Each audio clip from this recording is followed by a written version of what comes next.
A stroke can have a major impact on your quality of life. It can affect their ability to speak and also to understand other people's speech. It can affect their ability to move one side of the body, affect their ability to walk, affect their vision. Remember, be fast to recognize the signs of a stroke so you can quickly call 911.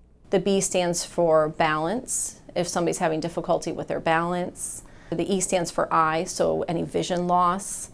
The F stands for face. You want to look for somebody with a droopy face on one side. The A stands for arm, so arm weakness. The S stands for speech difficulties. And the T is the most important one, which stands for time. Because when somebody's having a stroke, we have these interventions that we can do to reverse the effects of the stroke, but the sooner we do it, the better. Lee Health is a comprehensive stroke center, which means when somebody comes in with a blockage in one of the blood vessels in the brain, we as neurosurgeons can go in through the blood vessels in a minimally invasive technique without any incisions or cuts, and we can retrieve that clot out of the blood vessel and restore blood flow to the brain. The procedure can be done up to 24 hours after a stroke occurs. And through this procedure, the next day they're talking normally and can get up and walk around. For Lee Health, I'm Devin Turk.